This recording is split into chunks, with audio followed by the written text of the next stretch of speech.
My name is Leanna Quinn. I'm getting an MBA with a concentration in social justice. I'm a proud San Jose native, and I also work for the city of San Jose. San Jose is one of the most diverse cities in America, yet every day when I come to work, I'm confronted with the reality that my leadership does not reflect this diverse community that I see. These are the leaders I'm told to look up to. How many of them look like me? And the data supports this. At the very top of the organization, only 40% of our city's leadership is non-white, compared to the bottom of our organization, where 70% of the maintenance and admin support workers are non-white.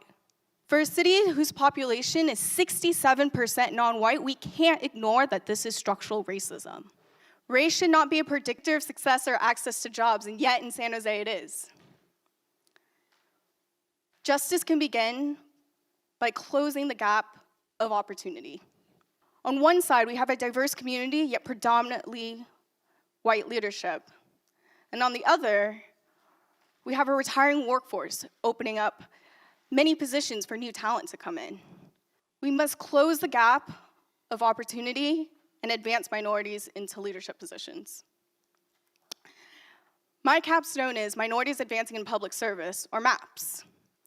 MAPS is a strategic methodology and evaluation program for recognizing, recruiting, and retaining our community's diverse talent. MAPS disrupts the structural racism embedded in our local governments by being more intentional about race-based outcomes. There are 3 parts of MAPS, implemented simultaneously, and it's defined by the 6 R's of racial equity.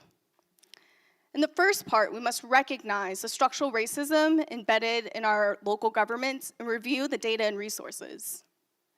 Each city department works with our community coalition to review the employment data honestly, to develop goals that are culturally competent, and to change our hiring policies.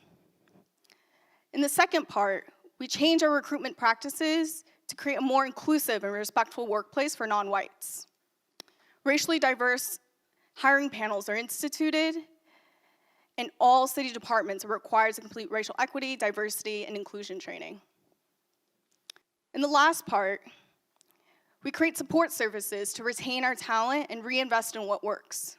Cross-race career mentorship and development programs create pathways for non-whites into leadership positions. Please join me in demanding equity. Now is the time to act. Now is the time to stand up. Now is the time for justice. Thank you.